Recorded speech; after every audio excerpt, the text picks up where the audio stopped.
It's time for a little comedy, a little content, and a lot of conversation. It's the Geno Jones Show, exclusively right here on YouTube. And now here's your host, Geno Jones. Yes, Pop, it is showtime. It is the weekend. I know the calendar says Friday, but I like to say Friday. Thank the Lord. Thank God. Whoever your God is, thank God. Allah, Buddha, Jesus, Mohammed, whoever he or she is or whatever, thank God. It is Friday. It is the Weekend Review Show. Kicking off the weekend right here. The Geno Jones Show, Monday through Friday, 6:30 p.m. Eastern Time, 5:30 in Chicago, 4:30 out there in Denver, Colorado, 3:30 out in the City of Angels, Los Angeles, California. And my guest today is a contributor to the show and a dear friend. It's great when you can work with people who are really, truly your family. I mean, this man is truly, I mean, the only difference is just that he came out of a different womb than I did. But he is truly a brother and a talented media personality and a whole lot more. A gentleman named Andre Russell out there on the West Coast, so he's going to be joining me shortly. The Geno Jones Show brought to you today by Lockwood Outdoor Advertising, converting cars to cash. See your business's name, your product, your goods, your service. See it up in lights. And it is the only African-American owned outdoor digital advertising company here in the state of South Carolina. So, a lot of people are talking about how can we support, black folks and all of our melanin challenged brothers and sisters. Last year was, along with COVID, it was a year of racial reckoning, and our white brothers and sisters said, we want to be allies, we want to be accomplices. How can we really make a difference? Well, you can support black businesses. That can make a huge difference. So, once again, Lockwood Outdoor Advertising. It's LockwoodOutdoor.com, LockwoodOutdoor.com. Converting cars that drive by this beautiful, tens of thousands of cars every day, driving by this huge, beautiful billboard. Even if you don't live in the Carolinas, you can have a business where people can shop online. This is a huge tourist market, so this is a market you might want to tap into, get some of this money down here in the Carolinas, all right? LockwoodOutdoor.com. Let's jump right into it. Tomorrow night, if you're watching this live in real time, tomorrow night, Saturday night, it's March 27th, Tina, the documentary about Tina Turner airs on HBO. It's a revealing look about Tina's life. So the beginning of this documentary apparently starts in 1981. She sat down with People magazine and she did this really just heart-wrenching, she just kind of poured her soul out in this interview. She talked about the abuse that she dealt with from Ike Turner to becoming truly a rock and roll legend, a rock and roll icon, a pop music icon, just a pop music legend, just a legend in pop culture. Tina Turner, back in the day when that album came out with Private Dancer, man, she had with that little black mini skirt there, black leather mini skirt. I called it, Tina had the legs of life. She's doing her thing. Recently, she's had some pretty serious health challenges. She had a stroke. She had to get a kidney transplant, and she survived colon cancer. And she is still doing her thing at 81. The sister is 81 years old and still looks good. Like they say, black don't crack. Now, let's go recap in case you missed it this week. We got some great music news. Shout out to Tim Timberland and Swizz Beatz on their verses, basically, quote unquote, buying their company. But Tim, and not only is Timberland and Swizz Beatz major shareholders, so they still have a significant piece of the company. So do 43 of the other artists, all the artists that performed on Versus before the last, I think maybe a Ghostface Killer and Raekwon may have got a piece of the action. But everybody else, so you had basically before the sale, you had 43 artists that performed on Versus, including Babyface and Teddy Riley. We had I remember watching it. Jill Scott and Erykah Badu. You had Gladys Knight and Patti LaBelle. That was so iconic. Snoop Dogg was on there with DMX. And it was so many. As a matter of fact, Swizz and Tim, yo, listen. I know y'all get a lot of suggestions. Everybody wants to be a producer. I'm not trying to be your producer, but hey, you know what? I've got some recommendations, just in case you hadn't thought about it, but you might have thought about it. But when I bring on Andre, I got some ideas for some upcoming versus battles. Now, speaking of upcoming versus battles, Earth, Wind, and Fire, the pride of the Henry Horner Projects, the west side of Chicago. That's right. Right around what's now the United Center, Henry Horner Projects, Crane High School, Earth, Wind, and Fire, versus from Cincinnati, Ohio, or really I should say by New Jersey, Teaneck, New Jersey, via Cincinnati, Ohio, the Brothers 3, and then it was the Brothers 3 plus 3, the Isley Brothers with my man, the iconic, legendary Ronald Isley, a.k.a. Mr. Big, doing his thing. Now, that's going to be happening on Easter Sunday, April 4th. So you don't want to miss that, Sunday, April 4th. Then, get ready for this, the Saturday before Mother's Day, something for the ladies, something for the moms and the aunts and uncles and the moms-to-be and the grandmas, taking you back to the 90s.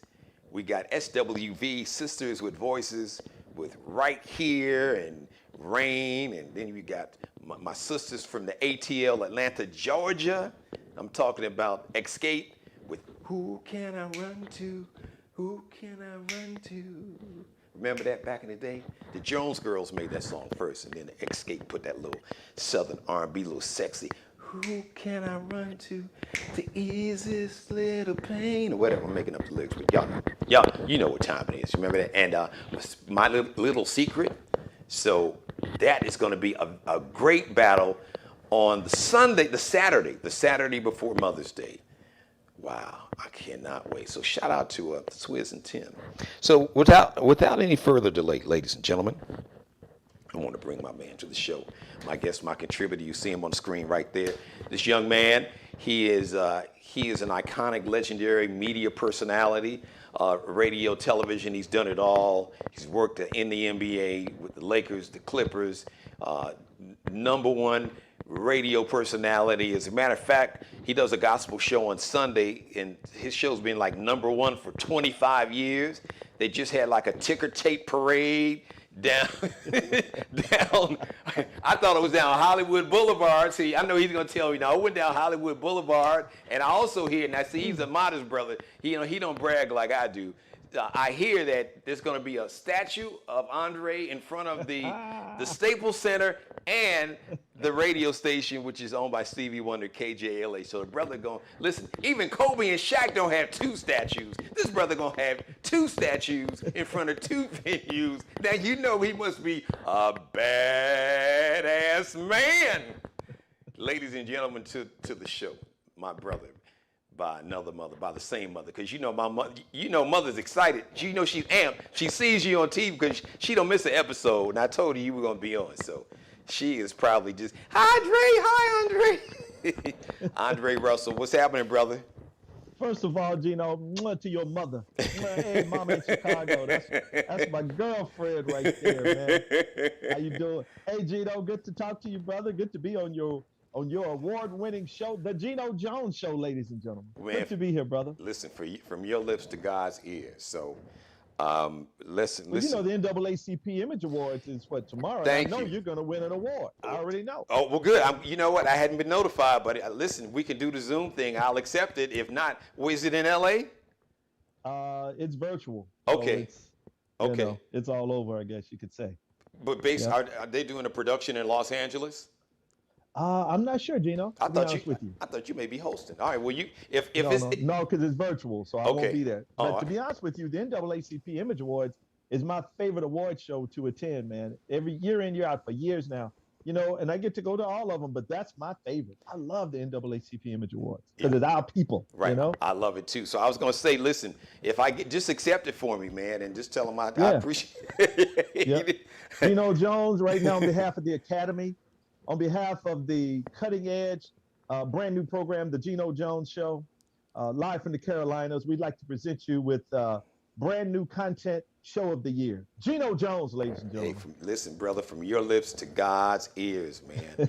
So, all right, so listen, let's get right into this thing. So we were talking about, well, I'll tell you what, let's because, you know, it's interesting counter programming. So, and I thought about that because I saw a promo today and it said, and then when I was doing my show prep, I saw a big ad about the 52nd NAACP Image Awards on BET, and CBS is they're gonna simulcast it because Viacom, the company that owns BET, owns CBS. And I said, oh, they're gonna counter program because HBO is gonna be on fire tomorrow night at 8 o'clock Eastern. And then I guess so when HBO does a show, so like Tina Turner will air at 8 o'clock here in the Carolinas. Now in LA, they'll hold it, right? And then they'll air it at 8 o'clock Pacific time. Usually, is that, or are they going to do it? But like if you have DirecTV out here, you can get it on the same time you guys are going to get it. Right, because you can actually get HBO East Coast. Yeah. Right. Okay. Right. So. Yeah. I'm looking forward to this, and I got to tell this funny story, Dre, because it's Friday, so we have fun, and this is one of the rare times that you and I, because we've had some very interesting encounters at some events. We can talk about that. You know, one is pretty tragic, but this is one time, and it was one of the Soul Train Music Awards back in the 90s. This must have been the late 90s. So I'll never forget. I can't even remember the venue, but you know, after Soul Train, they would have all these different after parties and so on. And it was it was like a restaurant. It wasn't a big restaurant, you know, it wasn't like at a big venue. It was supposed to be like, you know, semi-private, you know, you had to be in the know. So it was me and a buddy of mine from Detroit, Michigan, who moonlights as a sports reporter, and a guy named, I call him BBJ. His name is John Davis. So we were standing in line because I was looking for somebody that I knew in the industry was going to get us in. But we rolled up late. But well, I guess it was about maybe 12ish, about midnight, 12:15, whatever. So I'm standing in line. We're almost at the front door, and all of a sudden, this little sawed-off dude, little bitty sawed-off brother, you know, just coming there. He's pimping hard, walking through. And all of a sudden, my boy, BBJ, looked around. He said, "That's Ike Turner." Ike didn't turn around. Ike was cold-blooded. He was old school pimp. He didn't care. He just walked right on in. It was like, oh, that's Ike Turner. Mr. Turner, come right on in. So we eventually got in, but that was just a pretty funny story. But you know, she's had such a tumultuous life. I mean, she's had such incredible success, but the tragedy from the violence and abuse she went through with Ike, and you know, recently, later in life, the health challenges from a stroke to a kidney transplant to a colon cancer survivor. But what is if you, I know you're going to watch it. I don't know if you're going to watch it in real time or if you're going to DVR it. But what's the one thing that you would love to see if you were producing this documentary? What would you want to see in it? I'd like to, well, you know, I've always been a Tina Turner fan and been fascinated by it. And once the movie came out years ago about them, you know, Angela Bassett made me more. Yeah. And a good friend of mine was the stunt woman. She was doing the tumbling for Angela Bassett. Oh, really? Time to fall down. Her name's LaFay Baker. She's one of the top, through the years, she's been one of the top, or no, she's been the top African-American female in Hollywood as stunt woman go. Wow. Yeah, now she teaches it. But she doubled for Janet Jackson in the movie where Janet and Tupac and Joe Torre and all of them, what was the name of that one? Poetic Justice. Poetic Justice. Yeah, she doubled for her in that movie. So she doubled for all the African-American actresses through the years. She's an amazing stunt woman. But ever since that movie came out, it's like, wow, it just kind of made me fascinated. And this is a true story, man. I might be telling you too much, but when I first moved to LA. Come on, spill all that tea, Dre. Come on now. This your boy. I dated a girl who later, believe it or not, married Ike Turner. Really? She was married to Ike Turner until he passed away, if I'm not mistaken. And she was a singer also, and she sounded so much like Tina. He was recording Really? stuff with her, and you would think it was Tina. If you didn't know better, you think it's Wow. some old record with Tina Turner. She sounded just like her. And Wow. I remember saying maybe that's what attracted him to this lady who was much younger than him, Oh, mind you. obvious. But Yeah, but obvious. she sounded exactly like her. I kid you not. Wow. And yeah, so those things, all that stuff makes me like can't wait to see this movie So, tomorrow. so You know what I Dre, mean? so have you run into the sister? Because you know she probably got that pension. She got that I that that talked. social security check, or a couple of No, them. no, she did not. She did Really? not because of things going on with the family. No, Oh, she didn't get a dime. She didn't get a wow. dime because previous other wives and other family members. No, she didn't get anything. She was too new, I guess. Oh, But wow. that's what she told me. But I talked to her a couple of years ago. She's Really? still trying to record music and things of that nature, but she has that Tina Turner sound. I tell you that. See, I'm sure she's got regrets now. She left. She left you for Ike Turner. I know she Get probably out of here. kicking No, herself. she, She don't like, stop. It ain't ever like that, brother. Me and her dated years before that. And then later, once I, maybe 10, 15 years after I even had talked to her last, I find out she's the wife of Ike Turner. I'm like, wow. wow. So, yeah. Okay. Hey, look, look, I'm not knocking the hustle, not at all. Game recognized game. I wrote the book, Game recognized game. No, no knock for me. But yeah, I am excited. I'm a huge Tina Turner fan, and Tina's had such an impact. I mean, when I look at Beyonce, Beyonce is like, to me it's like a combination of Janet, but the whole Tina had this kind of this raw sexiness and energy, but it was classy, but it was sexy and sultry and just energy. And then she had the raspy voice. I would say Beyonce is probably a better dancer. Not probably. I mean, that's not an insult to Tina.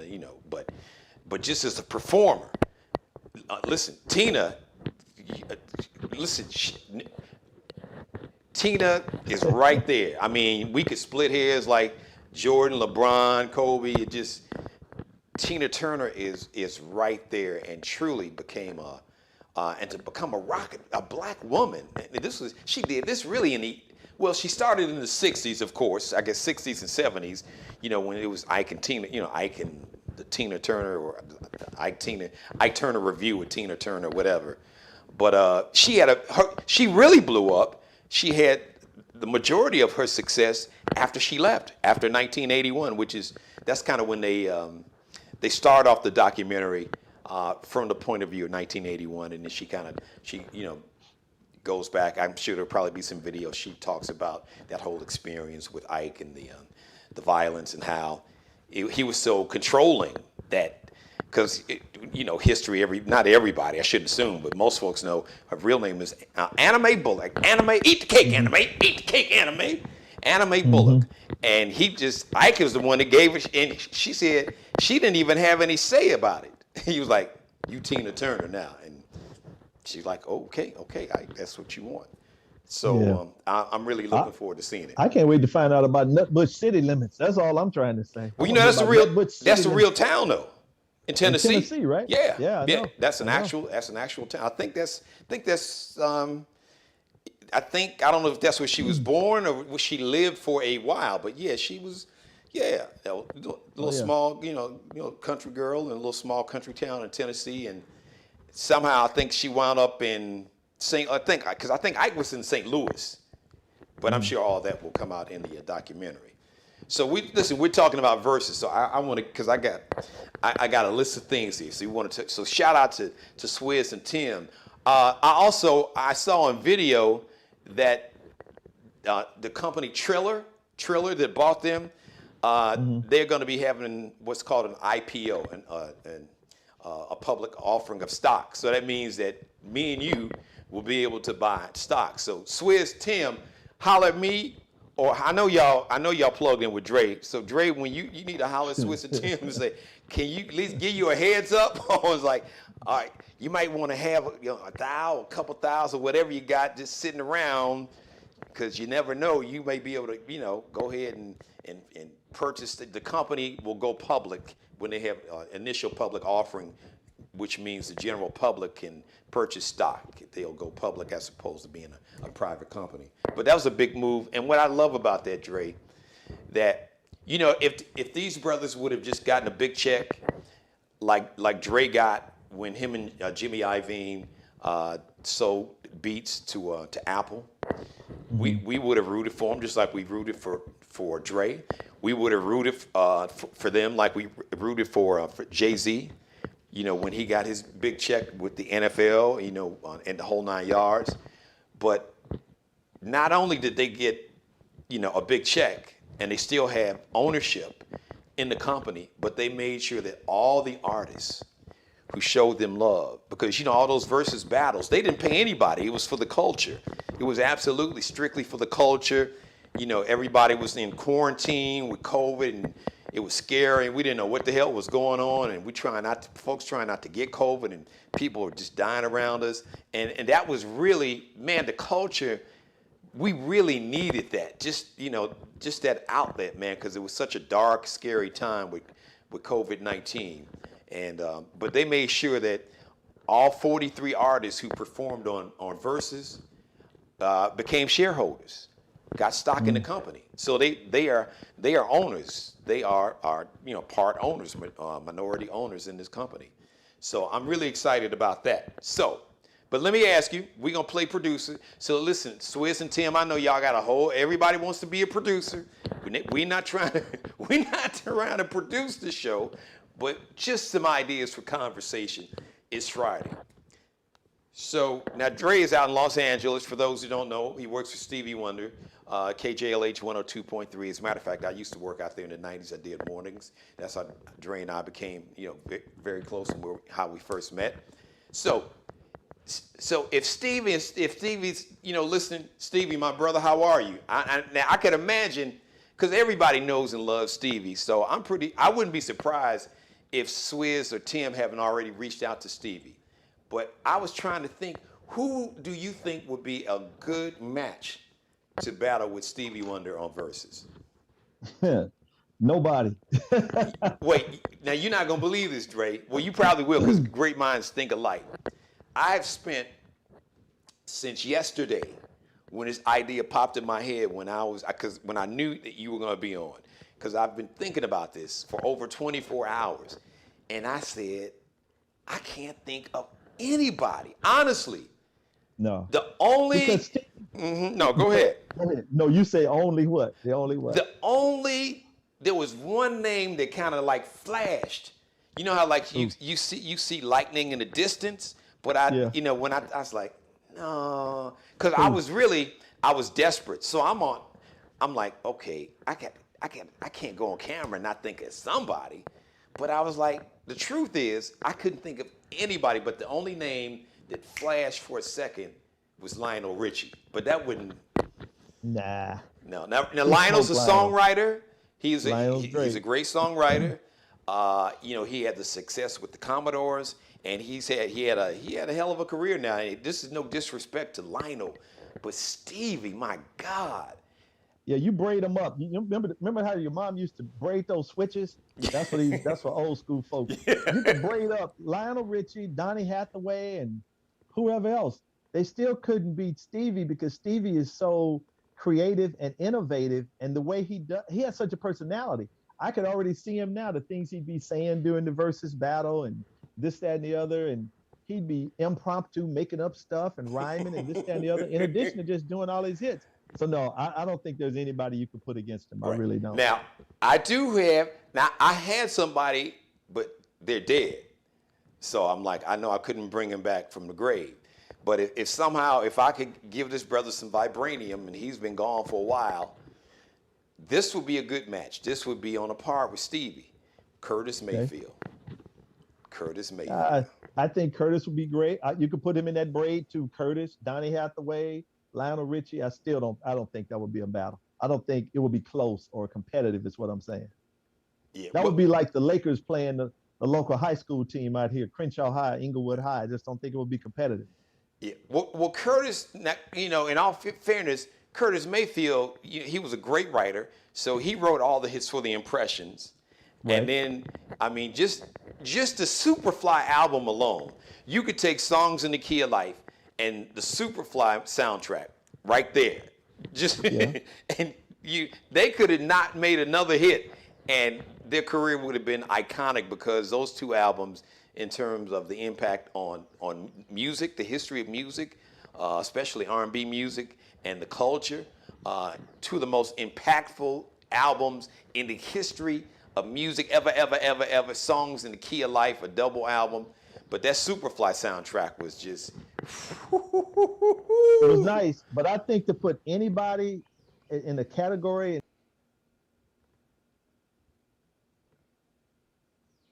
There you go. The Temptations.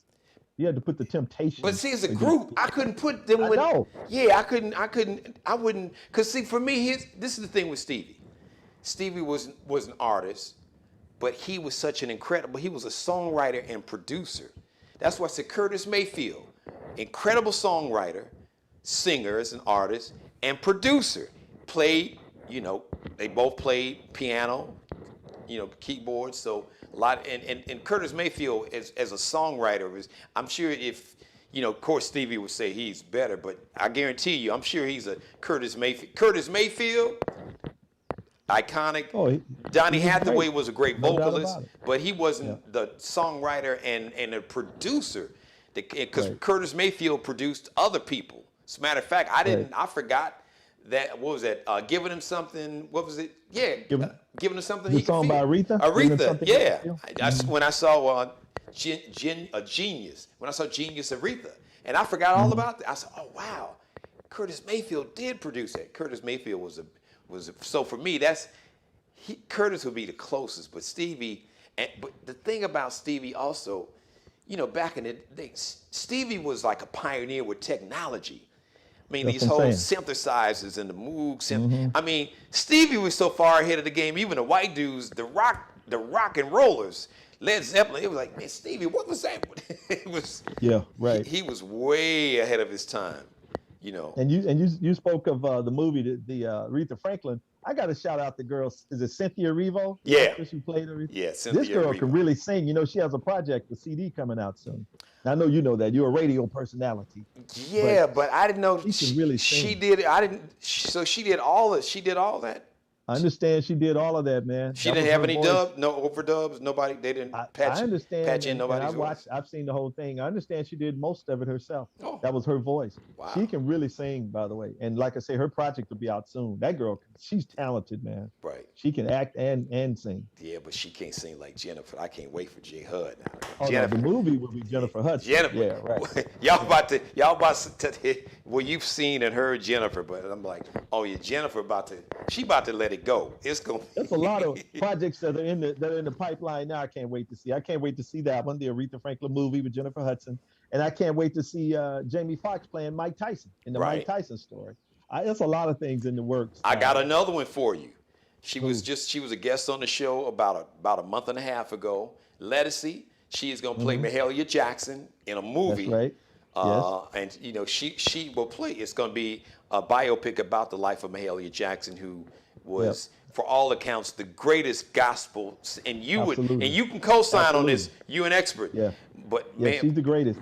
Oh, and Lettucey, what a perfect person to play that. Yes. Because she's one of the best voices out there. Period. Absolutely. Lettucey's amazing, man. Great girl too. Great lady. I know. So sweet and nice. Yeah, she's gonna be great in that. So Dre, I got to tell you the funny story in case you didn't get a chance to check out the episode. So we were talking about it, and I told her, I said, listen, that was such a great pick casting you. But she was like, yeah, but I had to read for the part, and because I teased her, I said, now Leslie, you were like a ringer, because come on, you playing the lead for Mahalia, but she was like, no, they didn't just give it to me, and I had to read for it. I said, come on now, that would be like me taking LeBron James or Kobe or Jordan to a pickup game. It was like, come on, you walked in the audition. Can you imagine what I said? Can you imagine what all the other actresses said to themselves when they looked around and be like, oh damn, lettuce. How am I get this damn? I can't out sing this heifer. What the heck? She was like laughing like, nah, come on, lettuce. Come on, you gotta be honest now. Now, come on. I said, It won't be no overdubbing. They're not gonna be patching nobody else's voice in for you. Right. But she's really excited about it, so I'm excited for her. So, Yeah. okay, Me so too. so we figured we couldn't think of anybody living that would be. That's a shame. I would love, because you're right. You probably need like a team of folks, kind of like what Right. D'Angelo tried to do. You have a whole bunch, 3 or 4 artists Right. versus Exactly. Stevie. Yeah. But He's in a lane by himself. He's on a absolutely, planet by himself. yeah, Man. yeah, he is. But Yeah. man, I wish if we could give Curtis Mayfield some vibranium and bring him back that would be. I'd love to see that. Okay, I got one. Let me see what you think. I got another one. Swiss, Okay. Tim, are you ready? I don't know how y'all missed this because we talked about Earth, Wind, and Fire. I'm partial. I'm from the Chi, from the South Side, Earth, Wind, and Fire. From the West Side, the Henry Horner Projects. As a matter of fact, I got cousins that actually went to high school with Maurice and Verdine and them on the West Side of Chicago. Right there on off Lake Street. Some people say Earth, Wind, and Fire, the greatest group ever. I love them, and you got the Chi-Town roots. But I don't know, Dre. For my money, when I talk about the greatest group, not a vocal group, because I know you mentioned Attempted, but just in terms of stage, just Who? that stage. Come on. I'm just. That's all. I ain't got to say nothing. I'm just. That says it. Who? Put the P-Funk sign up, baby. Put the Nah. P-Funk sign up. Nah. Parliament. Nah. Parliament Funkadelic. Come on. Not over Earth, Wind, and Fire. I got my favorites. Hey, I tell you the best battles ever, man. Oh, And well, we've let's done have some of this these one then. things. We've done some of these battles out here on our radio station on a Saturday morning oldie show that we do. We've done those type of things now for a few years. One of the best ever, Mays and Frankie Beverly, and the Isley brothers. Well, it's funny that you mentioned Maze, because Yes. that's my battle. Parliament Funkadelic versus Maze. Not Cameo. Woo. Cameo had a great run. And the Barcades, Larry Dotson, the former lead singer, is my dude. That's like, we call him Unc. But come on, Parliament. Man, listen, that Parliament Funkadelic, Parlet, Brides of Funkenstein, you talking about hits, you talking about an impact on the culture. So here's my argument. As much as I love Earth, Wind, and Fire, and they are iconic. And in terms of special effects, they really set the bar because they used to levitate and disappear before anybody was doing that. Right. But here's my argument for the P-Funk. The sound, the music that George Clinton was doing, and we're gonna talk about the band and the folks that was in the band. So you had a sound, Dre, that 20 years later influenced hip hop. You right there on the West Coast. The West, that whole G-Funk, that's Parliament. How many? Think about it. What would Dr. Dre's career would be if he didn't get the sample? If somehow he couldn't have sampled any of that George. And I love Dre. That's one of the reasons I love that Right. sound. If he didn't steal that music, right? Tell it like it is. Listen. If he didn't get that music from the originators, Listen, man. Listen. Parliament Funkadelic. I mean, think about all the rappers and all the hit rap songs that have sampled something from One Nation, Knee Deep, Mothership Connection, Atomic Dog. We could go on and on and on. The influence. So musically, you had a genre of music that came out in the 70s that was basically remixed and reintroduced to a whole new generation that had just as much impact 20 years later as it did 20 years earlier. all right. Granted, I hear you. I got another person that's been sampled. I bet you more than Parliament Funkadelic and George Clinton and all of that. Oh, well, that's the easy James one. Brown. I was gonna say that's the yeah. James Brown has been stolen from more than anybody. Right. But now George would, I'm sure George, if he could come on the show, and George, if you're watching, I'd love to get you on, because he would probably argue they would be neck and neck. But I would, absolutely. James Brown has been sampled probably more than anybody. But I guarantee you, if it's not a tie, at number 2 on that list would be anything by George Clinton, Parliament Funkadelic. Like I said, that whole sound, and you'd have to throw Bootsy in there. because Boosie was all a part of the P-Funk. Fred Wesley, Maceo, legendary keyboard player Bernie Worrell, rest in peace. Their impact is long lasting because even later you can go to Prince. Prince wanted Maceo Parker because he thought he was the best ever, you know, and then Prince stole Maceo and he was playing with Prince till the day he died. You know what I mean? So remember Maceo and the Max, and Fred Wesley and the JBs doing it to death, all those great songs. So yeah, But before Prince got him and they left James, where did they wind up? They were on the mothership. Oh yeah. No, you have. But let me tell you my favorite groups. If I was putting battles together, Mays and Frankie Beverly, the Isley Brothers. You mentioned one of my favorites, Cameo, and Earth, Wind, and Fire. Man, those are like my favorites right there. Those four, any combination of those, I think, are a competitive battle. Maybe not Cameo. Cameo would probably fall a notch below them. But Mays, Isley, Earth, Wind, and Fire. And then I don't know if you even count the Jackson 5 in that kind of conversation or the Temptations, but those are all my favorites, Geno. I just spit them all out in one gulp. Yeah, now that Jackson 5 and Temptations, that would have been an interesting because you got these grown men, and then the Jackson 5. Well, you know, some of the, I guess Jackie and them and Tito were kind of grown men, you know, but Mike was 5. All right, now it's funny, since you mentioned a Jackson. Great segue, my brother. You know how to lead a brother into the to my. We next about to talk element. about Freddie Jackson? No, not Freddie Jackson. The girl said, Michael Jackson. You said the girl looked like Janet Jackson. She looked like Freddie Jackson. Shout out to Chris Tucker. You said it. You said she looked like Janet Jackson. She looked like Freddie Jackson. Speaking of Janet, I got, and I'm surprised I hadn't heard nobody mention this, Dre. So, hey, this is on the house. Y'all can hook a brother up with some shares. You can hook me up and make me me and Dre a shareholder on this one. Janet Jackson, and this can still happen, like today, maybe for the 4th of July. Oh, that'd be off the chain. Janet Jackson versus Beyonce. I knew that's what you were going to say. I knew what you were going to say. Come on, drop the mic on that one. That's a good one, Geno. First I was about to say, yeah, but Janet would win. But that's a good one right there. Man. That's a good one, man. Hey, that's a good one right there. You would not have Beyonce without Janet. Janet, you talking about the set.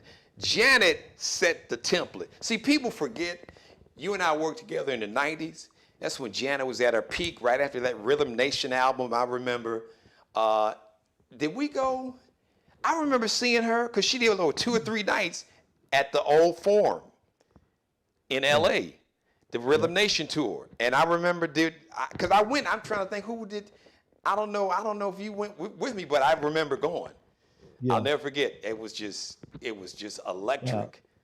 But if I was going to vote, I'd have to give by a hair, overtime Thriller, triple overtime, the winner would be Janet Jackson for me. Because I'm not going to argue with you on that one. Take away Destiny's Child, the hits would, I guess you include those. But still. She can include Janet. Yeah, Janet to win by a hair. Come on. By a hair. She's got some hits, buddy. Man, listen. Man, woo, she's got some hits. Control, and they could just do Control and Rhythm Nation. Now, we ain't even talk about the Velvet Rope, just Control and Rhythm Nation. You talk about impactful. I mean, in terms of, and especially the 80s and the 90s, the biggest impact in terms of artists and music, Thriller, Michael Jackson. So I guess you want to go 79, that's off the wall. Thriller, Purple Rain, Rhythm Nation. And really, because Control for Janet was what Off the Wall was for Michael Jackson. Yep. And speaking of Mike, I got to throw this in. Guess who I ran into not too long ago? Well, it was before the pandemic. We took pictures and stuff, and she still looks amazing. Ola Ray. Oh, really? Yep. Wow. For the people that don't know, she was in what video, Geno Jones? She was in Thriller. Yeah. Exactly. She was his girlfriend in Thriller. She had a little varsity jacket, a little high school jacket, and Michael put the jacket on her. And she looks amazing, bro. You would think she's no more than 30 years old. Dre. And that video was probably done 30 years ago. But Dre, she looks great. Come on, Dre. Listen. Say it with me. Black don't crack. That's right, buddy. Especially You know out there in they're that California sun. Did you hear about the sitcom that's coming? ABC is developing right now called Black Don't Crack. Is that the one with Sherry Shepherd and a whole bunch of folks? Yeah. I can't. And Sherry's from Chicago. I know she's been out in LA for a while. She started off doing stand up. So isn't Jamie Foxx a part of that also? That's funny. I just saw the name because Sherry's just a contributing person. She's not one of the main ones. She's not gonna. It's not Regina King. She won't be on camera. I thought she. Yeah. She will, but I'm saying she doesn't have. She's not the main. Okay, yeah. I thought I saw Jamie Foxx's name. It might have been. It's three people, three bigger names. I can't remember if it was Regina King, Jamie Foxx. I forgot, but I think both of them. Yeah. It's Taraji, isn't it? Isn't Taraji one of them? It might be. Yeah. I didn't even. I think. Yeah. But I forgot who else was there. I just saw that earlier today. So those are like some dream verses. So Tim, that one's like I said, just you can hook me and Dre up, or you can reach me, and you probably Janet and Beyonce. That's all right, there. Janet and Beyonce would just shut it. Listen, they would just probably verses. They would just have to retire. It's okay. We can't do it. You talking about shutting down the internet? That would shut down the internet. No doubt. As a matter of fact. So Tim, since we're about to come out hopefully soon, if enough of these fools get the vaccines that they need to get, which is a whole nother conversation, but if we can get enough, or just make them take an on-site COVID test, I'd say rent out the brand new SoFi Stadium out there in LA, in Inglewood, right around the corner from Dre. I told you he's he plugged in. Wouldn't that be, now that would be, listen, so you could have fans, they could do it live, have the big screens all around, and then live stream it on Triller. That would be one of the biggest musical events ever. Ever. Since the Jacksons did Dodger Stadium back in the day. Yeah. Michael was the Victory Tour. Victory Tour. Oh, absolutely. That would be bigger than that, man. That would be huge. One of the biggest ever. No doubt. So Tim, that was on the house. All right, so let's segue into some sports here. I got to get into, unless you had somebody else, you had a verses that you thought we needed. No. You can't beat those right there, brother. You can't come back. No, leave it alone. You see why? That's why I saved that one for last. See, I held on to that. I held on to that big and that little joker till last, and I was like, bam, bam. See, I threw the little joker down, and then Dre said, "Oh, you got the little joker. That ain't nothing." Boom. Then I said, "All right, big joker. Bam. Game over." Like my ass is a card player. I don't even play cards.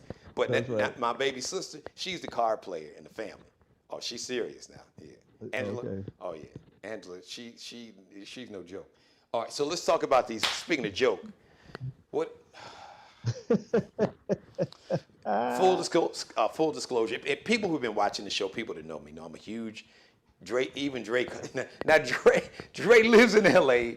He worked for the Lakers, and he said, "G, man, you one of the biggest Lakers fans I ever known." And it was like, I was really in my feelings. I'm like, hey, Dre, I gotta confess, man, I can't watch him like this. It literally, I physically get ill. It hurts me too much. I cannot watch them. I watched as a matter of fact, the bad part, when I turned off the game last night, they played Philly in Staples Center. They were leading.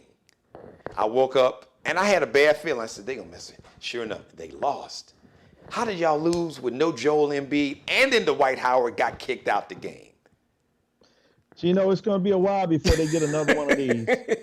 Come on, Dre, don't put that out in the universe, man. Because I just gotta tell the truth, man. I'm a big sports fan, and like you said, I like the Lakers. I worked for Lakers for 10 years, but that team, as it's constituted and put together right now, and with the way the rest of the West is put together, I don't think there's no way in the world the Lakers are going to win this year. I mean, it's great they won in the bubble, back in the fall or whatever, but I don't think there's any way they can win this year. First of all, the rest of the West is too good. Secondly, they don't have a strong enough team because I don't think Anthony Davis is going to be 100% anytime soon, meaning this season. Even if he plays, he's not going to be like 100%. So let me just ask you. With just LeBron, that's not going to do it. And now they are in line to get a couple of these buyouts. Right, but hold on. Okay, I'm go sorry ahead. to jump in there, but let me just, because this is an important point, and you mentioned his Okay. name, and I read, well, I know as a matter of fact, you were probably on the news conference, the post game news Yeah. conference call. So Frank Vogel says something kind of cryptic to the effect that he's not certain. I'm paraphrasing. He's not really sure when Anthony Davis is going to come back. That's true. They don't have a clue, Gino. It's first of all, it's no time soon. I can tell you that. And secondly, a lot of people are comparing this injury to what Kevin Durant went through a couple of years ago before he tore his Achilles. So they're being super duper cautious. That's why I said even if he plays, he's not going to be 100%. So don't look for him to be out there getting you 30 points and 15 rebounds. And that's what they'll need to compete. They'll need a completely healthy team because their role players are suspect. No. The role players are suspect, man. Wesley Matthews, Mark Gasol, Contavious Caldwell Pope, those guys are not very good. I'm just telling it like it is. No. I mean, No. they got a few of the younger guys like Schroeder and Montrezl Harrell. They go all out and they're tough, they're good, but that ain't Taylor enough. Horton Tucker. Yeah, Taylor Horton Tucker's great. A lot of teams wanted him yesterday. I was about to ask you about that. The Lakers, talk to me about that. Yeah, they explored some trades, and they were trying to include some of the guys I talked about because they know they're not getting it done. Right. Contavious Caldwell Pope is a shooting guard, and he's just not shooting. The guy goes scoreless too much to be a starting shooting guard, man. Right. I mean, scoreless. He's had numerous games this year where he didn't score 1 point. Gino, you and I could get out there and score. That's true. 1 point. Yeah, to make the money he makes and to be starting, he just doesn't get it done. So they offered him. They even offered packages with Schroeder, believe it or not, because Schroeder and the Lakers are miles apart on the contract. They've been talking contract. They thought they'd have him signed by now to an extension, and he wants a lot of money, and more than the Lakers are saying. We can't pay you that kind of money. You ain't Anthony Davis. So that's why I think they were offering him yesterday if the right package. But the killer, what stopped a lot of deals from happening for the Lakers yesterday was everybody wanted Taylor Horton Tucker. So let me stop right there. Stop right there. I want to ask you, I want you to confirm. So would you say your sources, y'all, I'm telling y'all, this brother, he got the sources. So did your sources tell you that the only thing that stopped the trade, and I'm glad they did make this move for Kyle Lowry, because Kyle Lowry is 35 up in Toronto with the Raptors. I heard what killed the deal was that the Lakers were not going to add Taylor Horton Tucker to that deal, because all those names you mentioned, Schroeder, KCP, Caldwell Pope, they was like, yeah, okay, but no, that young kid from Chicago, that young boy, and they were like, no. So what did your sources tell you on that? That's exactly what I heard, because I think Toronto would have taken, well, they definitely would have taken it if they had included Taylor and Horton Tucker, but the Lakers were saying Schroeder, even Montrezl Harrell's name was thrown in on some of the deals, talked about. And then they were saying, here's the contract match, guys, because you got to match that $30 million that the boy made from Toronto, the point guard, the one we just talked about. Kyle Lowry. So, Kyle Lowry. So to match that $30 million, they would have had to throw in guys like maybe a Caruso or maybe a Wesley Matthews and all of that. Damn. But the one that stopped the deal, because they say LeBron James and Anthony Davis love Taylor and Horton Tucker, and they say he's got to be a part of the team going forward. So they both love him. Anybody else in the team, if they had to get the right player. But I agree, Kyle Lowry's good, but he's 35, and he was just going to be a rental. Yeah. He'll be gone in June. Right. His contract's up. No way I would have given up. Now, to be honest with you, please give me. I would have gave Contavious Caldwell Pope a ride to the border to get to Toronto to play, to get him out of LA. I would have drove him there. He's horrible. To get him out of town, fine. Wesley Matthews and those guys, scrubs, get rid of them. They passed their prime. And also Gasol, I give him a ride to South Carolina to have lunch with you, Geno Jones, and to be on your show live. He's terrible, man. So the Lakers got a lot of bad pieces on their team now, and I don't know. A healthy LeBron James and a healthy Anthony Davis might be able to put them in position to contend if they get a couple of these buyouts. Now today, they're saying, or they want really their wish list, the main two on their wish list, and this is from my sources, Geno. Yes, sir. Andre Drummond and Avery Bradley. And Avery Bradley was with the Lakers. Right. Yeah, so now these guys are going to be bought out, getting bought out in the next couple of days, already bought out. So those are the main two. They have a meeting scheduled with a virtual meeting with LaMarcus Aldridge, but nobody expects him to come here. Why not? Miami is the leading. Well, because A, the Lakers would rather have Drummond, and B, Drummond is the Lakers are considered the leading candidate for Drummond, and Miami Heat are considered the leading candidate for LaMarcus Aldridge. Really? Yeah. So you don't think he would come to the Lakers? Because I heard LaMarcus Aldridge's name also now, but you know what that tells me? If the Lakers we knew they were targeting Andre Drummond, but if they're looking at Drummond and if they're looking at LaMarcus Aldridge, what that tells me is they know that Anthony Davis probably ain't coming back this year. Yeah, and if he does, he like I say, he'll be a shell of himself for a while. But then why? Then why play him? What would you? Yeah. If he's they might not. They might not plan on playing him. You never know. They might plan on sitting him out the whole summer and wait until next year to make sure. Now camera. Here's the thing. No, go ahead. Mm-hmm. He's been out on the court shooting around a little bit before games, but nothing moving around, just standing still, just shooting the ball, just standing still like he's at a free throw line, not moving around or anything. But I'm going to tell you, it's only 2 buyouts that could happen. And if both of them came here, I think that could save the Lakers season. 2, if they got Andre Drummond, and he's bought out already. But this other player, I'm not sure, I don't think he's going to get bought out from what I understand. DeMar DeRozan with the Spurs. He's in the last year of his deal. He'll be a free agent this summer. If the Spurs buy out DeRozan and he comes here along with Drummond, that could save the Lakers. They need both of those guys. Yeah, I agree. I don't know if Avery Bradley and Drummond is enough, but if they get Drummond and DeRozan, they could make some noise. Yeah.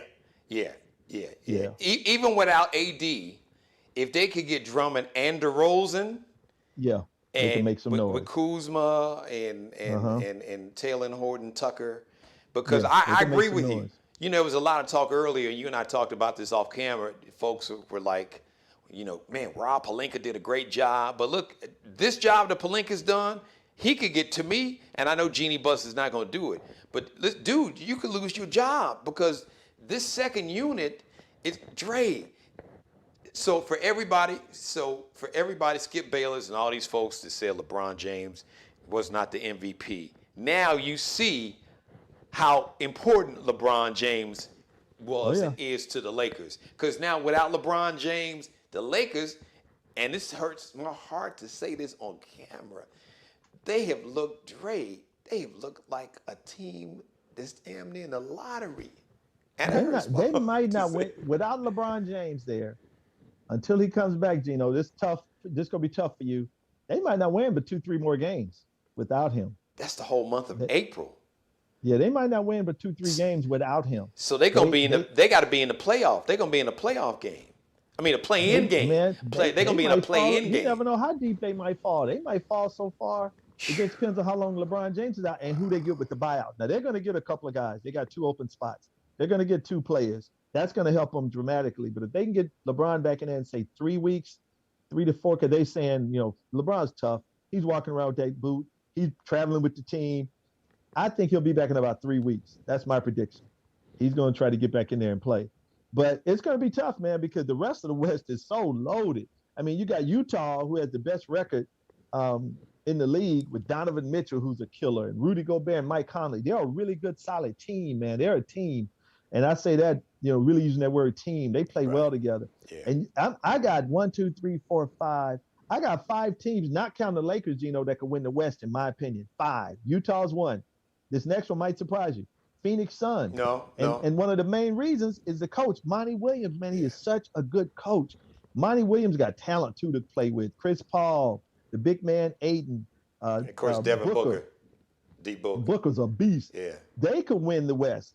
The Clippers could win the West now that they got playoff Rondo coming in. I was just going to ask you about that. That was, what I know what your take, but I want you to share for the audience. Here's something, man. They might shock you because they're going for the same buyouts that the Lakers are going for. So what if they get lucky and get Drummond or Aldridge? Man, that would really damage the Lakers. So the Clippers also got an open roster spot. They're trying to fill it with somebody that's getting bought out, and a lot of guys are getting bought out. The Denver Nuggets. The Clippers, with them, it's all about health. They have a lot of guys banged up and hurt. Really? I didn't know that. Okay. Batum is hurt right now. The Morris twin is hurt right now. Really? Patrick Beverly's been hurt. Yeah. So it depends on how healthy the Clippers are. Right. If they can stay healthy, including Rondo, who's just coming in, they could be a real threat to win the West. Denver, after yesterday, They got Aaron Gordon and JaVale McGee. They just replaced Grant and Plumlee, who they lost from last year's playoff team. Yeah, and Jamal Murray, Jokic, Aaron Gordon, man, they're a threat. Yeah. Another one, the last one that's a threat, in my opinion, in the West is the Portland Trailblazers. Because to be honest with you, I know what they're doing in Brooklyn, but I still say the best backcourt in the league is Dame Dollar and C.J. McCollum. So with those two guys clicking, they're getting their big guy back tonight. Nurkic comes back. And, they added the guy from well, but let me ask. I need you talking about Norman Powell. No. I wanted to ask you about that because Norman Powell's got a nice game, a decent game. But when I saw that they got rid of Gary Trent Jr., That's what I said, Geno. That's what I said. And he was killing the Lakers. He's a beast. Yes. I got a feeling it was more internal. He might have told him, look, I ain't trying to ride the bench no more. I need to start. Okay. Because when CJ got back, see, I'm thinking it's something like that I hadn't found out because that guy's too good to trade. And he'll be a restricted free agent. Who else did they let go? Who else did Portland let go? Gary Trent Jr. and somebody else that I thought was Hood. Yeah. Rodney Hood. Well, Hood is who might get bought out, by the way. Okay. He might be available also. When I saw Gary Trent Jr., I was like, wow. Damn. Yeah. Everybody's more than me. You're the first person to agree with me. Everybody else is saying Powell is so great and he'll make him even better than Trent did. But Trent can play. Well, they say Powell's a slasher and this, that, and the other. And Portland Trent plans to keep him long term, try to sign him. But Trent, they weren't going to give him, I guess, the money they knew he'd command. So, that boy, Gary Trent Jr. is a killer. Oh, he ain't no joke, man. He ain't no joke. He's just like Dame Dollar. Yes. If he started and played the minutes Damian Lillard played, he's just like him. He about to go up in Toronto. It's going to be like, well, you say he's going to be a free agent? Restricted or unrestricted? So if they give him he'll be restricted. Okay. But if they give him a qualifying offer, then they can match anything. Okay. They ain't going to let that boy get away. At least I don't think they will. Wow. But, yeah, man, I think because of those 5 teams I named, and I didn't even mention Dallas, who, is trying to stay in the hunt as well. They got some talent. They could be tough to play in a first round. You know what I mean? So what even trying to stay in the mix. So I don't know. Now, here I am. I'm already into next season. I'm giving up on this season on camera. I'm playing the GM. So I want you to play GM with me. So you're great at that, by the way, Geno. Ladies and gentlemen, this boy knows basketball. I would tell him he should be a general manager of a pro basketball team. Well, so here, but I mean, look, we feed off each other a lot. So I'm hearing, Gary Trent Jr. is going to be restricted. If I'm the Lakers, I'm like, okay, so if Schroeder wants big money, if I can choose, who am I going to give big money to? I see what I feel where you're going. I would give it. I'm just being honest, Dre. I would, and Schroeder, listen, I'm not disrespecting Schroeder. He's bald. He's hustle. I love his hustle. He's really kept the Lakers from just being completely embarrassed. Because him and Kuz. But if I had to choose between Schroeder and Gary Trent Jr., I'm telling you who I'm choosing. Who would you, if you were the GM, what move would you make? Without a doubt, Gary Trent Jr. You would offer him that money. Yeah, I'd offer him that. I love him, man. I'd let Schroeder go, and I'd offer him that money. And another note, Geno, is not a given that the Lakers are going to get Drummond because you got the Knicks who are really trying to get him, Brooklyn, and even Charlotte and some other teams that are offering this guy a contract. Yeah. Now, here's the thing: the Knicks, I understand, are offering Drummond not only just play the rest of this year, like be a rental, but we want to sign you long term. And they're telling them, these other teams are not going to sign you long term. The Lakers just want you for a rental. Now, if I'm the Lakers, I try to figure out a way to get him in here and keep him as well, man, because they're going to need a center. Marc Gasol cannot be your center next year. You got to get, but they may not. How are they going to be able to pay him max money, LeBron max money, and AD max money? That's what I'm saying. And then go after Gary Trent. They probably can't. But they probably can't. But Andre Drummond, Dre, listen to me, Andre Drummond. I got 2 words for you. You talking about the Knicks, James Dolan. Don't do it. Talk to Spike. Talk to Spike Lee. Talk to Patrick Ewing. All right? Talk to Patrick Charles Ewing. Oakley. Yeah, talk to Charles Oakley. As a matter of fact, wait a minute. Did Drummond? Yeah, Drummond played at Georgetown for a minute. Yeah, Drummond? in college. I don't I know. thought he played at Really? Georgetown. I don't remember where Drummond played. Yeah, Usually, I think he I did play don't at know. Georgetown for a minute. They got knocked. They got Okay. like knocked out in the first round. Holler at your boy, your a fellow alumni. Holler at Patrick Ewing and ask him how did that James Dolan thing after the work that Patrick Ewing put in, and they didn't put no help around him, which is the reason why he couldn't beat Jordan primarily because he didn't have no help at all. I mean, Starks is about me and Dre's height, but Starks had heart. But it's like, come on, man. But Yeah. James, you do not. You want to avoid James Dolan like the plague. That's all I'm saying. Yeah, it's going to be interesting where these buyouts end up, man. You have more and more guys. Rudy Gay might get bought out of San Antonio. So you're going to have some good players. But because the playoff lineup, Geno, with these play-in rules this year, Right. more teams are making the playoffs. So less teams are becoming sellers. So less teams are buying out guys like the Spurs. Even though they let Aldridge get away, they still right now in the playoffs. So they can't give up. They don't want to give up their entire team. So that's why they're holding on to DeMar DeRozan and Rudy Gay, it looks like. Boy, if the Lakers could get that DeRozan with Drummond, yeah, that would be. Yeah, they need something like that. And then if that doesn't work out, they'll probably go back and re-sign the kid Jones, who they had on the team recently, the young kid. I mean, he'll give you block some shots. I liked him, Dre. Active body. Too. Yeah. He's way better than Gasol. But it's funny, man, in sports, because Gasol's contract is guaranteed, this kid's wasn't, he got to go. I'm like, man, that show is cold. He's way better than this dude, and way better than Wesley Matthews. And man, Dudley over on your bench, Dudley can't play better than you. Geno, I guarantee you can take Dudley one-on-one today. Right now, today. Dudley's terrible. And he's sitting over there talking about my biggest contributions in the locker room. Well, be an assistant coach, man. Give up that roster spot because they could have kept Jones or somebody. Yes, but I'm with when you. the money is guaranteed, they can't cut those guys. Damn. It's crazy. What? Unless you figure out a way to trade them, you're stuck with them. So yeah. So you can't. He do a good job with putting that roster together at the end of the bench, in my opinion. He didn't do a good job. No, not at all. What are you gonna say? Yeah, not so. I'm just wanting for clarification for the viewers. So with Gasol, because his contract is guaranteed, so you can't cut him. You could sit him, but you can't replace. You can't add another player on the roster. That's what you're saying, Right? Because the Lakers they were hard capped because Wow. they gave all their mid-level exception, their veterans minimum. They signed Montrezl Harrell to that mid-level exception. Once you do that and you sign another veteran like Wesley Matthews, that made them like they went to jail. They couldn't go a penny over the salary cap, not one penny. They had to keep it right there, and that's why they were able to get rid of Quinn Cook before his became guaranteed. It was partially guaranteed. Okay. So they cut him the day before his became fully guaranteed to give him a roster spot.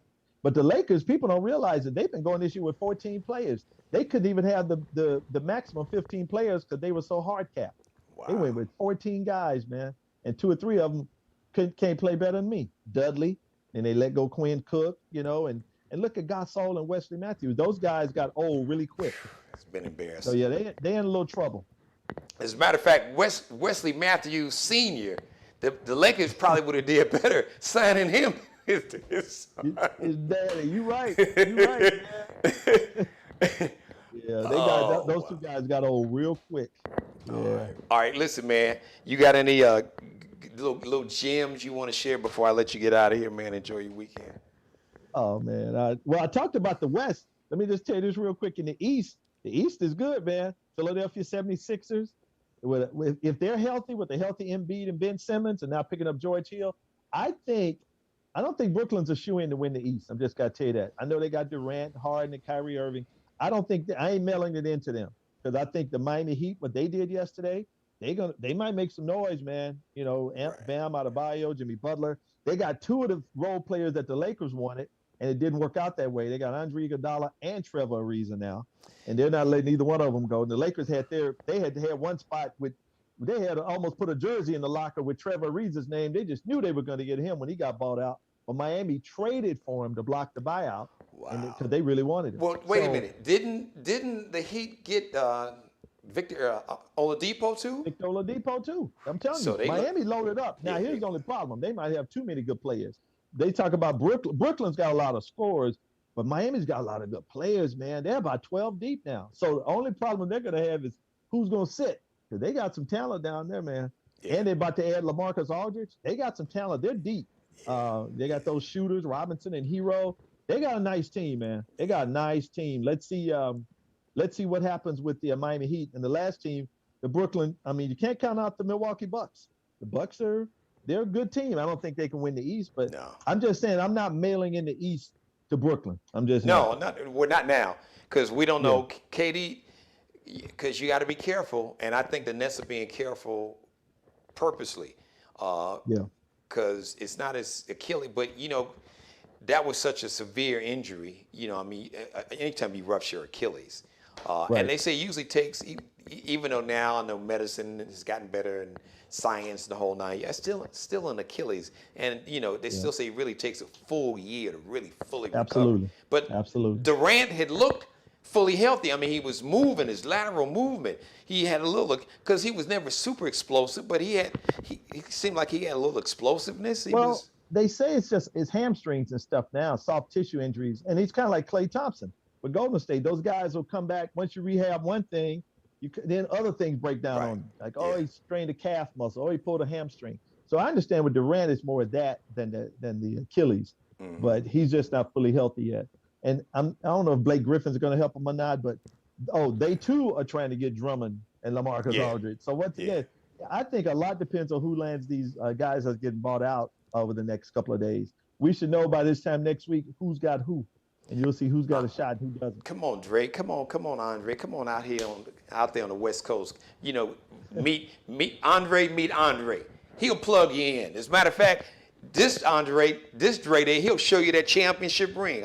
I'm surprised you didn't flash that on us, Dre. I'm surprised you got a couple of them. I'm surprised you didn't go like, Pam. Right over here if you want me to go get it. Let them see, because folks think I'm just talking.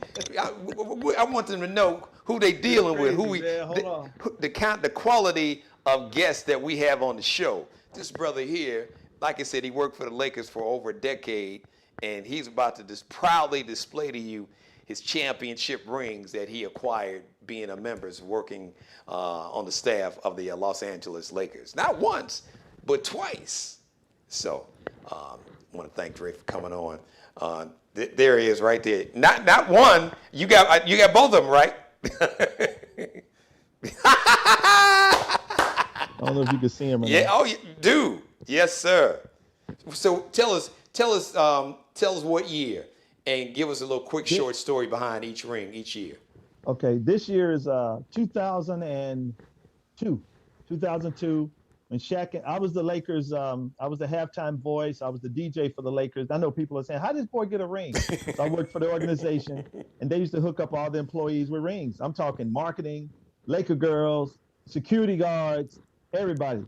So this is the one from 2002. You can see it's two. I see. There we go. Larry O'Brien. Larry O'Brien. We won trophies. 3 in a row. This was the second of the 3. This is the first one we won in 2000 with Kobe Bryant and Shaq. Where is it? Boom, right there. Yeah, there it is. Yeah, and my name is on the side. Where is it? I don't know if you can see it. It says all my rings, I put my name on the side. I don't know if you can see that or not. Yeah, I see it. There you go. Yeah, Dre. This one has my name on the side. Dre. Yep, see, my man. Anyway, so this is a couple of them, man.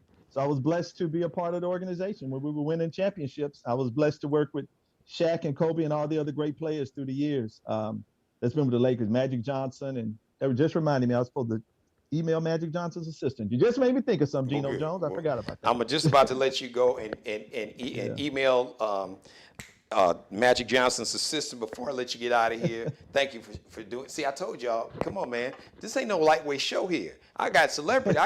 Come on now. We got top shelf. I got the A-listers. I don't have the D-listers. I got the A-listers. Y'all just don't know. You better recognize, before I let you get out of here, you were talking about the Lakers and talking about Shaq. Can I shout out my girl, Candace Parker, repping the Metro Chicago. She grew up in Naperville. So basically, Naperville is like living in the valley, maybe a little further, like I was opposed to being in the city. It's on the outskirts of the metro area of Chicago. But, she got that city game because her dad would take her in the city and she would ball with the sisters in the hood. She's doing a great job on camera. And man, she has been eviscerating Shaq. Yeah. Shaq like, she's been bullying me. She has been. So yeah, she's I a like natural, that. man. What do you think? I like the combination with her and D Wade and Shaq. Because she does not give an inch to Shaq. Because what did he tell? He said, the women in the WNBA should lower the rim, about a foot so they could all dunk. And she was like, no, Shaq. She hit him about his free throws. She went back at him and said, the league should have moved the rim up closer so he could have had a better free throw shooting percent. That's funny. I didn't even hear that one. Shaq, man. I'm still mad at Shaq. We could have won more championships if Shaq would have worked hard. That's why Kobe Bryant used to stay on his butt, man. Shaq was lazy. And I'm with Candace on that one. Shaq was so lazy, he wouldn't practice hard, man. Wow. That's why he got out of shape. That's why his career ended when it did. He could have played a lot longer, and he could have won a lot more championships with the Lakers if he wasn't so stubborn, man. And when Jerry Buss and people used to try to tell him this, and Kobe was fussing with him, and he cussed out Jerry Buss, and that's why we had to send him out of L.A., man. Right. But yeah, Shaq had a better attitude when he was playing. He would have been a lot, even though he was a great player, he's a Hall of Famer, he would have been even greater if he worked harder. And it's a shame because there was nobody in the game that he respected enough that he would have listened to. But I guess because his personality, his natural personality is so different than Kareem. But you think Kareem should have been his North Star. That should have been his template. Because Kareem was, at 40, Kareem was hooking Akeem and Ralph Sampson out the gym at 40. I think. No doubt. Kareem was 38, 39, nearly 40. One game, I think a regular season game, he got like 40 points. I know one game he played the Rockets. This wasn't a playoff game, but man, he was hooking both of them out the gym. Kareem has he's one of the oldest players to score 40 in NBA history, man. Yeah. I think it's him, Jordan, and a couple other guys. Yeah, he's amazing. Yeah. I mean, he played a long time, and he was in great shape all those years. Right. Yeah. You would think so. No doubt, man. So, but Shaq didn't listen to anybody. Nobody could get through to him. They tried to send Kareem to talk to him and Magic them, but nobody could really make him. Even Phil Jackson was the coach. None of them could make him just really. You had to have it in here, Kobe had it in here. Kobe was like, he had heart. He was in that gym early and leaving late, and every day wanted to dominate his teammates, man. Kobe wouldn't even count points in the gym, in the practice. If it hit the rim, it didn't count. His stuff had to go splash. Really? Like Steph Curry shot. Yeah, he didn't even count. Wouldn't let you count it if it didn't. If his shot touched the rim and went in, didn't count. I never heard that story. Thank you for sharing that. I did not know that. Wow. He was amazing. He and Michael Jordan are the most amazing athletes I've ever come in contact with as far as talking to personally, interviewing, whatever, and watching them up close. And then a close second will be Steph Curry and Kyrie Irving. Those guys, I've watched those guys practice and their routine, man. It's unbelievable. Unbelievable the stuff they do to get ready to play. I've been in the Warriors locker room. Mark Jackson, who used to coach the Warriors and now does ESPN and ABC games, who was a commentator, a dear friend of mine, and he used to let me come in the locker room before they would go out to play in the Warriors, Golden State Warriors, when they Draymond Green, Klay Thompson, Steph Curry, Andre Iguodala, and those guys, Mark Jackson had them ready, man. That's one of the most well-prepared teams I've ever seen, and they were on the verge of winning those championships when Mark was let go, and they still won championships. But man, that team, the work ethic with Steph Curry, and the way Kyrie Irving comes out before games wearing a weighted vest an hour before the game and works out like for like 30 minutes, man. And you think, how are you going to come back and play? And you just worked out that hard. But he did. His pre-game routine is amazing. Same with Steph Curry. I didn't notice that Kyrie wore a weighted vest like an hour before. He'll come out there, man, and he does all those little shots. Those, Geno, he's one of the best in the league. All those little flip shots and behind the head and throwing them up. Right. He practices those before the game for a long time. That's why in the game, when he does them, it's nothing. Right. Same with Steph. All those long, crazy shots he throws up, he practices them, man. And every game, before the game, Steph goes in the stands where the fans sit and practices shooting. And he hits them like it's nothing from the stands, Geno Jones. So when he's on the court, it's like whatever. I know. So pulling up from half court, that's like a free throw for him. Right, those guys, Him and Dame the ones that work hard, man, they really impress me. Yeah. Kobe's the hardest worker, And Michael Jordan's the most conditioned athlete I've ever seen in my career. I've been following sports and covering sports for years. Kobe Bryant like Michael Jordan was the best conditioned athlete I ever saw. Kobe was a second. Kobe would be second. Well, let me push back. Better conditioned than LeBron, who's done it for 18 years at this level? Well, LeBron's great. He's conditioned. Yeah, he has all these trainers and people cooking for him. He's great now. But I'm saying Jordan is I never saw Mike get tired. Sometimes LeBron might turn over the ball and he might not run down the court. He might say, I'm going to rest on this one. But Mike, I never saw Mike take a play off. Well, he took a couple seasons off, so let's be honest now. He did. Well, he did twice. He did it twice. He took almost 2 years almost 2 years, 2 seasons, and then toward the end of his career, he took off another couple years and then came back with the Wizards, which he should never did. Dre Russell, man, we could do this forever, man. Thank you. So, you have a home. So I've invited you. I'm going to beg and bug you to be a regular contributor. We can talk. Let's talk some more NBA and with all the award shows. As a matter of fact, we'll see what's going to happen with the NAACP Image Awards. And if I grab you, if you got some time, maybe we can come back and talk about that. You're going to win your award tomorrow, Geno. I'm telling you. Thank you, brother, from your lips. But ladies and gentlemen, if you're watching this, brother, he's a great guy, great heart, and so knowledgeable when it comes to entertainment and sports. You can't beat him. The Geno Jones Show. Hey man, look at the checks. I'm about to get these checks. I'm gonna do like Swizz and Tim. I'm gonna make sure that you are a shareholder with the company, and that's real talk. Put that Janet and Beyonce together, man. Let's do it. Oh, that would be off the hook. Yeah, live. As a matter of fact, somebody watching this, send this to Swizz and Tim. Send this to Swizz Beatz and Timberland and tell them that we just make us some shareholders. We don't have to have a whole bunch of shares, but hook me and Dre up, with a couple shares at least. My man. Before they have the public offering, hook some brothers up, man. It's all about supporting black businesses, like I said at the beginning of the show. Dre Russell, man, my brother, I love you. God bless you, man. Thank you for always being there for me, man, and supporting me. So I'm looking forward to having these conversations with you on a regular basis. Thank you, brother. No doubt, brother. Thank you. Peace to you, man. You too, all right, man. Take care, everybody. That's my man, Dre Russell. That's family right there. That is my dude. Thank you for letting me be a part of your life. As always, God bless each and every one of you. God, most of all, thank you for letting me do the Geno Show.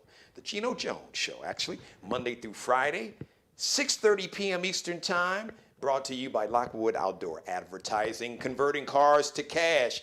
The only African-American owned outdoor digital advertising company here in the state of South Carolina.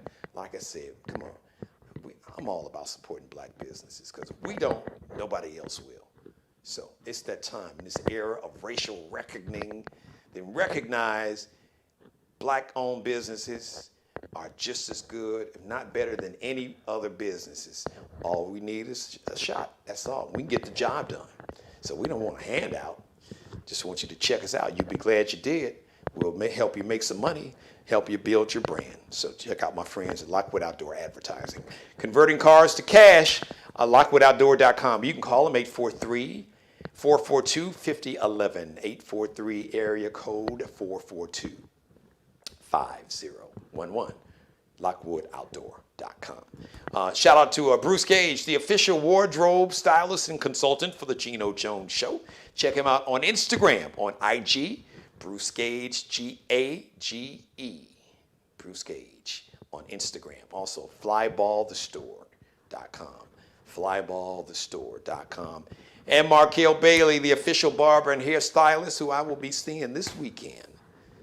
Check him out on Instagram, on IG, at KelBCuttin, KelBecuttin. Have a great weekend. I love you. I really do. Thanks to all my new subscribers. Please like, share, subscribe, and go back and binge watch all my previous episodes. I've had some great episodes, some great guests from Jimmy Jam and Terry Lewis to Lettucey, to Lenny Williams, R&B legend, Reggie Calloway, R&B legend from Midnight Star, Chris Jasper from the Isley Brothers, R&B legend, future soul artist, my man Gene Noble. Just some really great guests, some great commentary, because, yeah, that's what I do. I've had a lot to say about a lot and I pull no punches. Tell the truth, shame the devil. That's what my grandmother told me. So I'm going to tell the truth whether you like it or not. Truth needs no defense. So be sure to check out some of my special commentaries. And my great guest and some other, Dr. Damon Arnold, one of the top public health and infectious disease experts. He will dispel and get rid of all these myths and lies and rumors about COVID-19. He'll tell you why you need to get that COVID-19 vaccine like I did on Tuesday. And I go back in 2.5 weeks, and I'm fine. Didn't have no headache, no soreness, no nausea, no fever, none of that. But I know everybody's different. Listen, even if you get a little nausea, if you get a fever, if you get some headache and lethargy, you can take some Tylenol, you can get some rest. But it beats being on a ventilator or worse. I love you. I really do. Thank you for watching. Mother, I love you too. You got to see your other son, Dre Russell, there. All right, everybody. Until Monday evening, 6:30 p.m., I want you to have, like I said, a great weekend. And we come right back here Monday, 6:30. Until then, be blessed. Thanks again. Subscribe and tune in to the next episode of The Geno Jones Show, exclusively right here on YouTube.